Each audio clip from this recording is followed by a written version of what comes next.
Flash episode 12, Crazy for You. I really enjoyed this episode, but the biggest surprise for me was the fact that it didn't focus nearly as much on Barry being with this new reporter woman as the trailer made it seem. Like, it seemed like that was really the main focus. It was going to be Barry kind of moving on from Iris, and really it had nothing to do with that. If anything, it was more about Caitlin moving on from Ronnie, and Barry's, like, all the scenes, or most of the scenes at least we got from the trailer, were kind of just like a random side effect of really like the main point of why they went to the bar and hung out and everything. So I was really surprised that that had such a small impact on this episode. And I guess what they did is that some of the scenes that they showed for the trailer, and they've done this before, where they actually combine a lot of the different episodes together. So it's like, here's a scene where this really big thing happens, and then it'll actually be like 2 episodes later where this specific event went down. Like when Barry was like really first training and he like ran up the building, that was a totally different episode than when he ran out in the water and that big explosion happened. And I think they kind of put all these really big moments together in the trailer, and they kind of always, they don't ever kind of say it's just like, this is what's happening. It always seems like it's in the very next episode. So I was surprised that it didn't have nearly as much of a focus, and I don't mind it. I was just really surprised by it. Excuse me. When I was watching the episode, but I did enjoy it. We got like the tiny little snippet at the end with Iris actually meeting the woman, and it's kind of like she doesn't really know how to react to that because of course it's them together, and no matter how it goes, there's always going to be something different. But I enjoyed it. It was cool getting to see Barry and Caitlin. For one, we got to see them hang out alone because we really don't get to see a lot of the characters admittedly just hang out with each other. Like we have like the people that work at Star Labs. We kind of get like Cisco and Caitlin alone a lot. And then we get like Cisco, Caitlin, and Barry, the three of them alone a lot. And then we get like Barry with Iris and Barry with Joe. And when you think about it, there are just so many other pairings that they could do that we really don't get to see too often. It's typically the same couple of pairings over and over again. So it was cool to see just Barry and just Caitlin, and they went out and hung out. And it was a cool scene. They sung the song from Grease, one of the billions of famous songs from Grease. And it was a nice little scene. I enjoyed that. And just all the silly stuff that came out of that I thought was pretty cool. The main story with the woman basically breaking her boyfriend out of jail and stuff, I thought that was actually pretty cool. Mostly for the fact that it does continue into the next episode, which I don't think we've really seen at all so far. Like, obviously there's the overarching story, but there hasn't really been anything where it's like, we didn't get this villain. And of course, the biggest comparison I have to draw is to Arrow, because they're doing that right now. And I guess technically it just ended. I haven't watched the episode yet, but they had the character Brickwell, and he was like the main villain throughout. I guess 3 episodes. I assume it ended. Like I said, the episode's out. I'm way behind, but it was kind of like this villain carries on, and they do that a lot in Arrow, where the villains do end up escaping, or like they'll get caught, but they'll come back in another episode, or they do have a couple of consecutive episodes. And Flash hasn't really done that so far. It's like, we have a villain, we take that villain down. Aside from the rogues, no one's really come back. And of course, Reverse Flash will come back.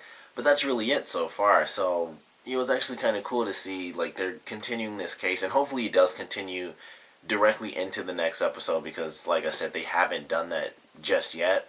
So I think it would actually be pretty cool if it's like it's a direct continuation from this episode, and maybe not this, the very next day or anything like that, but just a couple days. They're still trying to figure out how do we find this person, and then it'll kind of split the focus of the episode, because they'll have the real cop side of it where they have to find this criminal, and then they'll have the metahuman side of it where they most likely won't be affiliated with the people that are still out there, but it'll kind of split things apart, and Barry will have to choose, like, do I go after the typical threat or the, superhuman threat, and he'll have to balance things like he's done before. But I did enjoy it. I thought it was pretty cool. Loved the teleporting, the look to it I thought was pretty sweet.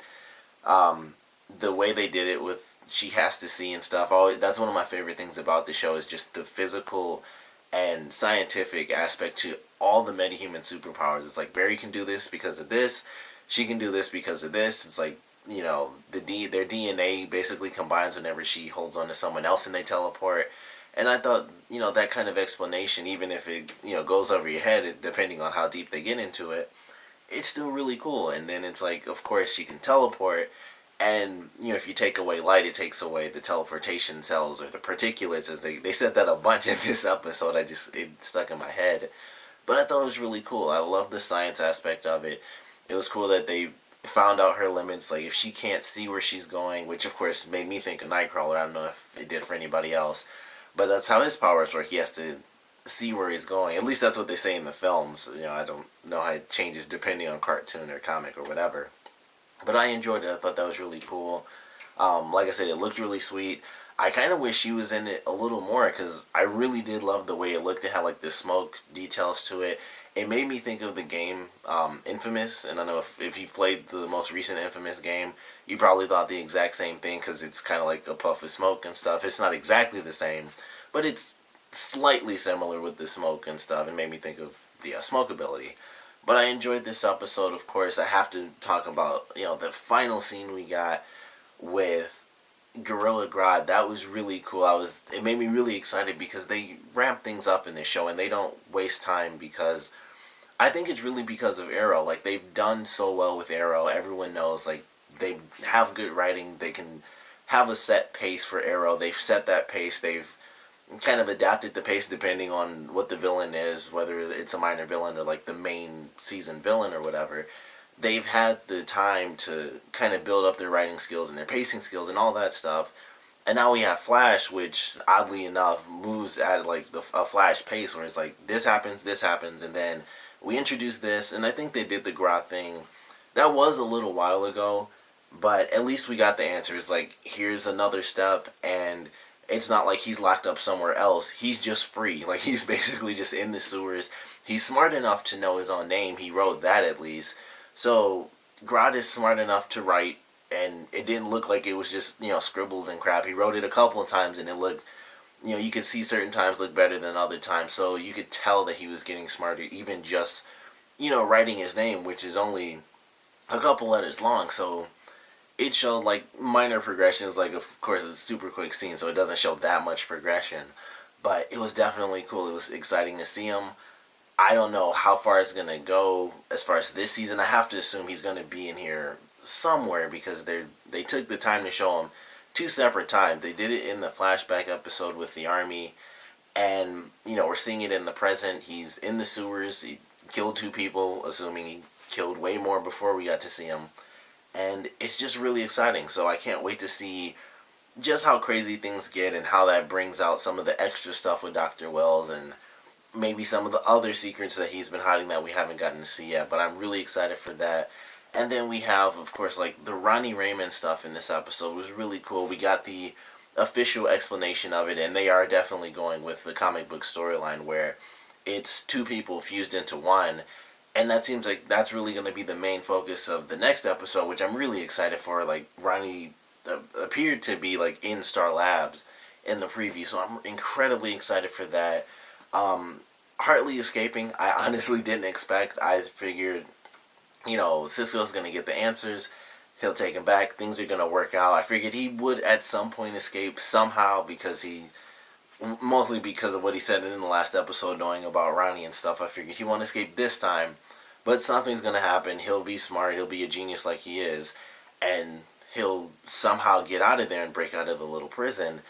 And it was like, crap, he escaped again. And I was glad it wasn't another bomb, because I was thinking every time like Hartley and Cisco meet, it's just going to be like Cisco getting blown across the room or something, because Hartley's going to take out one of the little earplug things he has, which looks gross every time he does it. It's just like, it's this thing just coming all the way out of his head, it seems. But it was kind of cool. Like, he escapes. The little fight they had beforehand, when he gave Cisco his like first big clue, I really love that scene, because it was like, Cisco can really fight. Like, he was about to escape, but Cisco, pulled out his final little card and took him down, and I enjoyed that. And it does suck that he escaped and Cisco lost him again, which personally I didn't think made too much sense. Like, Cisco mentioned like the little ear things that he has. Cisco made adjustments, and I figured those adjustments would definitely count towards him basically not being able to just flip a switch and then it just, takes you out again, like he did basically when he made him for himself. Like, that I completely understood. It's like a defense mechanism. He has to take him out. he can use them as like high pitched bombs, like sticky bombs. That made perfect sense. And then Cisco making these adjustments, I figured, well, he won't be able to just take it out and flip a switch again because, if the adjustments are just the remote control thing, that's not too many adjustments. That's just making a remote control for it to affect him. So I honestly didn't think that made too much sense because, like I said, with all the adjustments, you think he'd just be able to change it where he couldn't just take it out and affect other people again. But either way, it was still cool to see that part of the episode. I enjoyed getting to see Cisco really look into things, and I enjoyed the scene where he told everyone, like, I had to lock Ronnie, in the machine because he didn't get back in time, and Kaylin, she was okay with that. She said, like, exactly what she felt Ronnie would say, and they were able to move on. It was a nice scene. He felt like it was something too big for him to share with anyone else, and she was able to accept that, which probably came at the perfect time, of course, with it being her taking the steps to try to move on with her life and meet someone else and things like that. So it probably came at like the perfect time to give her that information. But I did enjoy the fact that they were able to just really get past it real quick. And it was just a nice quick little scene, and then they went right back on to basically the main villains of the episode. So definitely a great episode. I'm excited to see what they do with Hartley and all the craziness that he comes up with, because I have to assume he's going to come back with even more powerful weapons and stuff. And really the stuff he had before was able to, blow down a building. He just did that to get captured. So maybe like a full suit or something else super crazy. But I like his character. Of course, he's a genius. He speaks like 6 languages and all this stuff. So I'm excited for him to come back. I doubt they'll ever combine him with like Grodd, but that would be really interesting to have like, the genius gorilla and then like just the genius, I guess yeah, he's still a human character. He just has like the sonic vibration gloves and all that stuff. So I doubt they'll mix them together, but that would definitely be interesting because I think that without a doubt would be one of the greatest things they could do to get a rise out of Wells, where it's like whatever he did with Grodd, which I would have to assume, sorry, I couldn't get that out.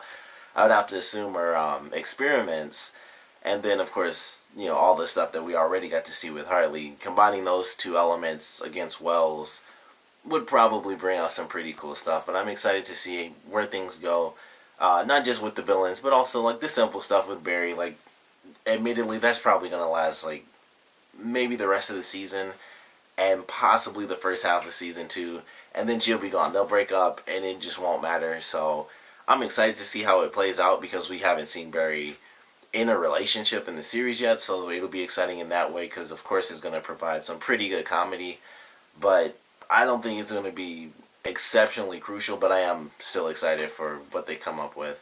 Of course, I want to know what you guys thought about this episode though, so please comment below, let me know your favorite parts, your least favorite parts, and what do you guys want to see from Gorilla Grodd. I know I asked that when it was first introduced, like what do you want to see out of him, when do you want to see him come up, and this and that. But this is our second glimpse, and it's still the first season. I don't know how many episodes this season is going to have. But like I said, it's our second look at him. It's the present day look, so it's not just like, here's a cool little nod to Gorilla Grodd like 5 years ago. This is Gorilla Grodd right now. He's writing his name on the walls in the sewers, killing off people, and for whatever reason messing with electrical grids, probably because he's a giant gorilla stepping on wires. But I don't know. I want to see him just get out and all the craziness that's going to happen with that. But like I said, I want to know what you guys think. So please comment below, let me know. And thanks for watching.